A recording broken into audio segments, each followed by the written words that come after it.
Now, sometimes, though, especially in Iraq or Afghanistan and always in Vietnam as well, sometimes you may call for a medevac and you don't get a medevac. Maybe something else comes to get you, like a ground CASEVAC or just something else. So I'm going to tell a story about how something untraditional here happened.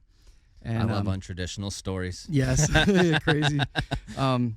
But anyway, sometimes you get picked up by an Apache in Iraq. It could be that. I feel like that's a really rare occasion. Yeah, you know what I that's pretty mean? rare. Like, it's only 2 seats. Right. They got And 2 it's pilots. an attack helicopter. They ain't got no business transporting people. Yeah. So this is in 2007. There was a firefight in Ramadi, and 2 pilots are operating this Apache helicopter. You know, probably just tearing things up down there, and they catch wind of a medevac that went out, and they find out that 40 minutes has gone by and the bird's not there yet. Right. So there's been this 9 lines been given out, call for help, and no one's on their way after 40 minutes. Right. So something fell through the cracks. Time is going. We're starting to get into some deep waters now if we don't get that guy out of there soon. Right. So this soldier, he's wounded on the ground. He's shot in the face and in the arm. And Chief Warrant Officer 4, Kevin Purdy, and Chief Warrant Officer 2, Alan Christ, they were flying their last combat missions in Iraq that day. And they decided, we're going to go down and get that soldier who's shot up right now. They get down there to where the casualty is, and Chief Purdy, he asked Chief Christ, hey, do you feel comfortable giving up your seat for this guy? Now, just so everybody's aware, Chief Purdy is the guy in the rear seat. He's the pilot. The guy in the front seat is the co-pilot and the gunner. Yes. So the gunner is volunteering to give up his seat. Right. So he's slightly junior. So he's given up his seat for this wounded guy, and without a doubt, he absolutely said yes. And they have these little wings on them, and he's like, I'm going to ride on the wing. So they raise the wounded soldier into the front seat. They get him in there. While that's happening, this Chief Christ, he's tethering himself to the outside of the helicopter on the wing on the left side. They're not very big either, man. Those little wings, right on the edge. Thankfully, they had like a short ride. They were taking this guy to Camp Ramadi, so they're in Ramadi. They just got to fly there a few minutes maybe. Once he gets all tethered up, bangs on the window. Hey, I'm good. They take off, and I got a quote here. Chief Purdy said, I had my co-pilot strapped to the side of the aircraft and a critically wounded soldier in the front seat, and we were leaving a very dangerous area.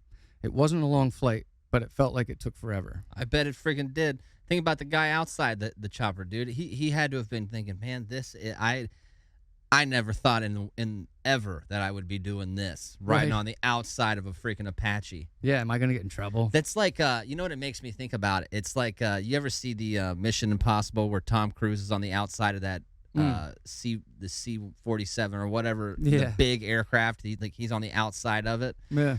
It would be nuts, dude. That would be nuts. It would be crazy, but this guy, Chief Christ, it really didn't seem that bad for him because flying on the outside of the aircraft, he said about it, quote, that it was similar to sitting in the back of a truck going down a highway. Still. Said it wasn't that bad? Except you're, a few hundred feet in the air. Yeah. Oh, dude. Combat zone. So that's guys, nuts, man. They get him over to Camp Ramadi, unload him. They both jump back in the bird, and they go right back out into Ramadi to get right back in the fight. Crazy.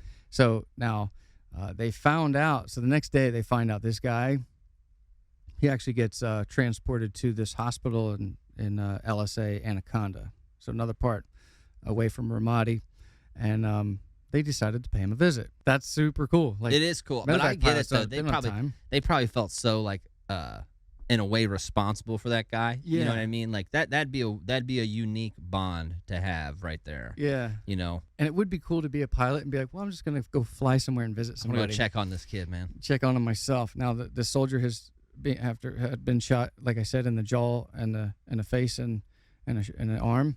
So his jaw was wired shut, and they give him pencil and paper, and he writes on the paper, "Thank you, sorry for messing up your helicopter," because he's bleeding profusely. Yeah. And then these guys, they find out that this wounded soldier, he had a package in already. He was getting ready to take his aviator test in like a few weeks or something like that. Like he was going to be a pilot himself. How crazy. Yeah, so these guys pulled some strings. They made some phone calls, and they were able to do like some recruiting for him and get him down into the Texas National Army to where he could be guaranteed a spot down there. You know, these two pilots, though, you know, obviously they're the heroes in the story, but they didn't view themselves that way. They viewed themselves, you know, they went on later to say that the soldiers that's down there engaging the enemy face to face, taking rounds to their, you know, face and body, like that's the hero, not us. Yeah, but So it's very heroic to be able to do something like that. Yeah. Strap yourself to the outside of an Apache just to get someone out of there. Yeah. That's not anywhere within their scope, right? Like that, like evacuating anybody from the battlefield. That's not their job at all. Right. You know.